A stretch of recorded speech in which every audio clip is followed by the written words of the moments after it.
नमस्कार. महाराष्ट्र लोकसेवा आयोगामार्फत घेण्यात येणारी सहाय्यक प्राध्यापक आणि अधिव्याख्याता 27 ऑगस्ट रोजी परीक्षा होते. त्याची उजळणी आपण सुरू केलेली आहे.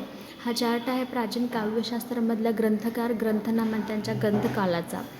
वस्तुनिष्ठ परीक्षा असल्यामुळे ग्रंथकार, त्यांची नावं, त्याचबरोबर त्यांचा ग्रंथाचा काळ ह्याच्यावरती जोड्या लावा किंवा योग्य विधान ओळखा ह्याच्याबद्दल अशा पद्धतीचे प्रश्न येऊ शकतात. तर चला आपण एक रिव्हिजन करून घेऊया. भरत ह्यांचा नाट्यशास्त्र हा ग्रंथ आहे. त्याचा ग्रंथकाल इसवी पूर्व 200 ते इसवी 200. भामह ह्यांनी लिहिला आहे काव्यालंकार इसवी 600 ते 700. दंडी ह्यांचा काव्यदर्श इसवी 600 ते 700. उद्भट ह्यांचा काव्यालंकार सारसंग्रह इसवी 800 हा कार्यकाल आहे. वामन ह्यांचा काव्यालंकार सूत्रवृत्ती इसवी 800. ह्यांनी काव्यलक्षणामध्ये रीती या गोष्टींना सगळ्यात जास्त महत्त्व दिले.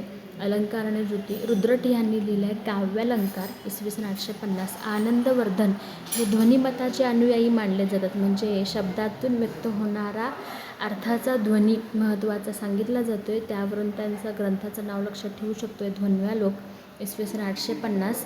राजशेखर यांचा काव्यमीमांसा इसवी 900 ते 925. कुंतक ह्यांचा वक्रोक्ती जीवित इसवी 925 ते 1025. अभिनव गुप्त यांनी लिहिला ध्वन्यालोकलोचन. तुम्ही ध्वनीवरून आनंदवर्धन आणि अभिनव गुप्त हे दोन लोक लक्षात ठेवू शकताय. इसवी 970 ते 1025. भोज यांचा सरस्वती कंठाभरण इसवी 1015 ते 1050 आहे. क्षेमेंद्र ह्यांचा औचित्य विचारचर्चा इसवी 1025 ते 1060. मम्मट यांनी लिहिला आहे काव्यप्रकाश इसवी 1100.